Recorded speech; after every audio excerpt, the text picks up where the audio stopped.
नमस्कार, सुप्रभात। श्री युगल बिहारी इंटर कॉलेज रामेश्वर वाराणसी की तरफ से मैं नीरज कुमार यादव, प्रवक्ता हिंदी, कक्षा 12 की इस आभासी कक्षा में आप सभी लोगों का हार्दिक स्वागत करता हूं। आज हम लोग अयोध्या सिंह उपाध्याय हरिऔध जी के जीवन एवं साहित्यिक परिचय के विषय में चर्चा करेंगे। यहाँ पर स्क्रीन पे आप लोग देख रहे होंगे, लिखा हुआ है। हम लोग इसको पढ़ते चलेंगे और साथ ही साथ जहां पर समझने की आवश्यकता महसूस होगी, बातों को मैं आप लोगों को समझाता भी चलूंगा। करें जिस प्रकार आधुनिक हिंदी काव्य में ब्रजभाषा के अंतिम महत्वपूर्ण कवि के रूप में रत्नाकर जी का नाम लिया जाता है, उसी प्रकार आधुनिक हिंदी खड़ी बोली के पहले महत्वपूर्ण कवि के रूप में अयोध्या सिंह उपाध्याय हरिऔध जी का नाम लिया जाता है। इस पहले वाक्य को समझना बहुत आवश्यक है। ब्रजभाषा के अंतिम महत्वपूर्ण कवि के रूप में रत्नाकर जी का नाम लिया जाता है। ये प्रश्न भी पूछा जाता है, इसलिए आप लोग इसको याद कर लीजिए कि ब्रजभाषा के अंतिम महत्वपूर्ण कवि कौन है। जगन्नाथ दास रत्नाकर जी हैं। ठीक उसी प्रकार आधुनिक खड़ी बोली के पहले महत्वपूर्ण कवि, या यूं कह लीजिए कि आधुनिक हिंदी में पहला महाकाव्य लिखने वाले, खड़ी बोली में पहला महाकाव्य लिखने वाले कवि के रूप में अयोध्या सिंह उपाध्याय हरिऔध जी का नाम लिया जाता है।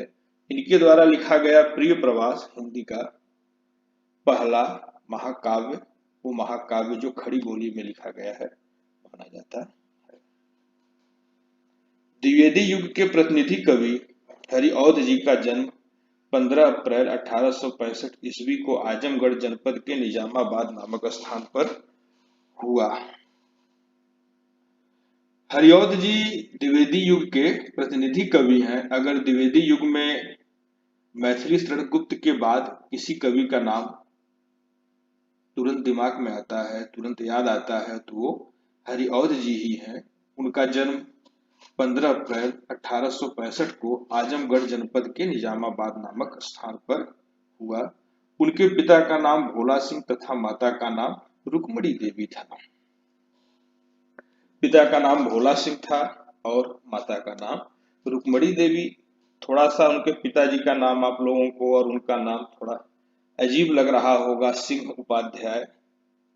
उसको स्पष्ट कर देना चाहते हैं कि युवा अवस्था में भोला सिंह जी, जो हरिऔध जी के पिताजी थे, वो गुरु गोविंद सिंह से इतने प्रभावित हुए कि उन्होंने सिख धर्म अपना लिया। कुछ समय बाद पुनः उन्होंने हिंदू धर्म में वापसी की, लेकिन ये जो सिंह शब्द था वो इनके नाम के साथ आकर के जुड़ गया।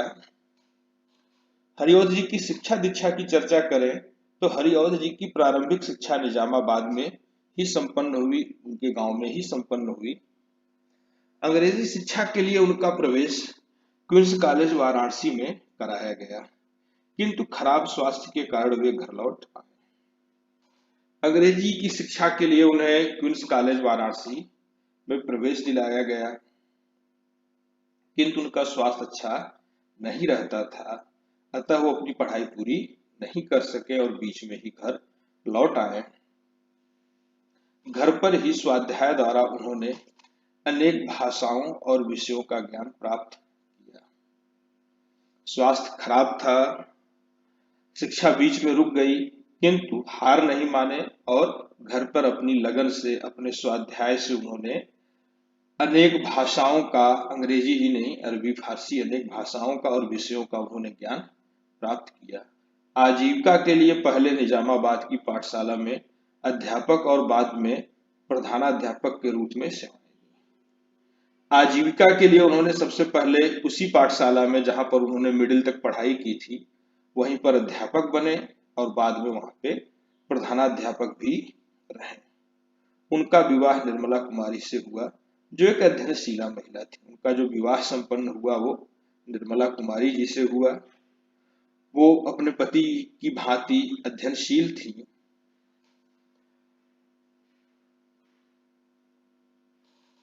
सन 1889 में हरिऔध जी का चयन कानून गो की नौकरी के लिए हुआ।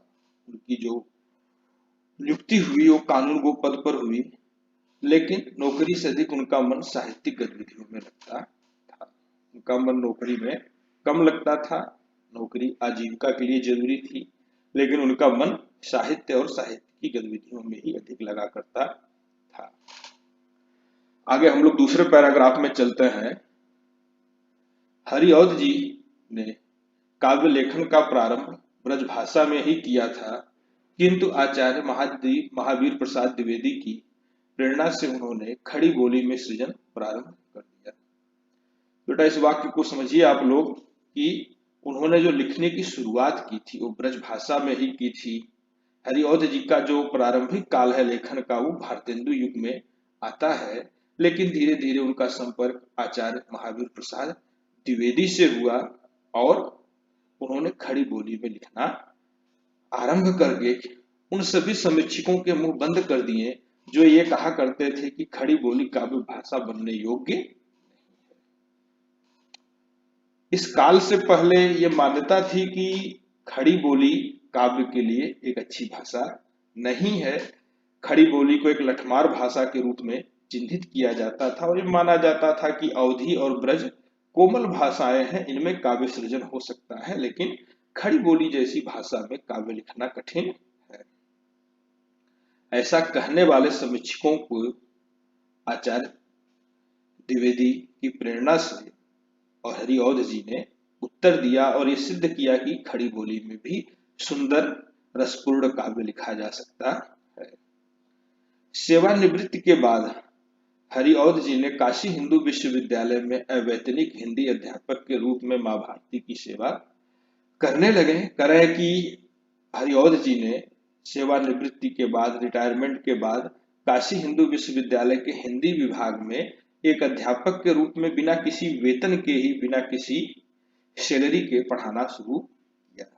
यह मां भारती की, मां सरस्वती की हिंदी भाषा की सेवा के प्रति उनका रुझान था, उनकी लगन का प्रमाण है। हिंदी साहित्य सम्मेलन प्रयाग द्वारा हरिऔध जी को विद्या वाचस्पति की उपाधि से विभूषित किया गया तथा साथ ही हिंदी साहित्य सम्मेलन के सभापति भी।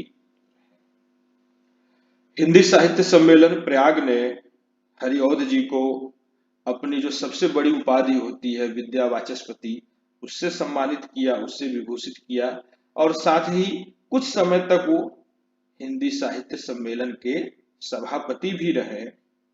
16 मार्च 1947 को हिंदी के इस महान साहित्यकार का देहांत हो गया, किंतु उनकी शब्द कीर्ति युगों तक साहित्य रसिकों को रस विभोर करती रहेगी। उनका देहांत हो गया, किंतु उनके शब्द आज भी अमर हैं और उनके शब्दों को पढ़ने के बाद जो भी साहित्य के रसिक हैं वो रस में डूब जाएंगे, रस से भाव विभोर हो जाएंगे।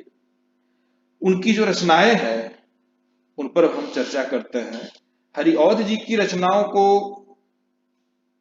हम लोग मुख्य रूप से 4 भागों में बांट सकते हैं।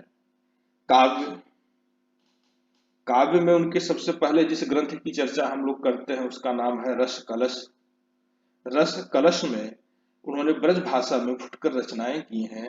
इसी क्रम में प्रिय प्रवास, यह खड़ी बोली हिंदी का पहला महाकाव्य है, एक महत्वपूर्ण महाकाव्य माना जाता है। वैदेही वनवास, चोखे चौपदे, चुटते चौपदे, ये उनकी काव्य रचनाएं हैं। उपन्यासों में ठेठ हिंदी का ठाठ, अधखिला फूल इनके द्वारा लिखे गए 2 महत्वपूर्ण उपन्यास। नाटकों में रुक्मिणी परिणय इनके द्वारा लिखा गया एक महत्वपूर्ण नाटक है। जब वे काशी हिंदू विश्वविद्यालय में अध्यापन कार्य कर रहे थे तो विद्यार्थियों को पढ़ने के लिए उन्होंने एक पुस्तक लिखी थी जो उनकी आलोचना ग्रंथ के रूप में जानी जाती है, हिंदी भाषा और साहित्य का विकास। तो आज हम लोगों ने हरिऔध जी का जीवन परिचय पढ़ा, उनकी साहित्यिक रचनाओं को समझा और साहित्य में उनका क्या योगदान है, क्या स्थान है, इसकी हम लोगों ने चर्चा की। अब कल हम लोग उनके द्वारा लिखे गए महाकाव्य प्रिय प्रवास का एक भाग जो आपके पाठ्यक्रम में पवन दूधिका के नाम से है, उसको हम लोग कल पढ़ेंगे। आशा करते हैं कि अधिकांश लोगों के पास किताबें होंगी। जिनके पास नहीं होगी उनके भी सहयोग के लिए हम लोग यहाँ पर स्क्रीन पर उसको लिखेंगे, एक बार उसको पढ़ेंगे और पढ़ने के बाद फिर उसकी अर्थ की व्याख्या होगी।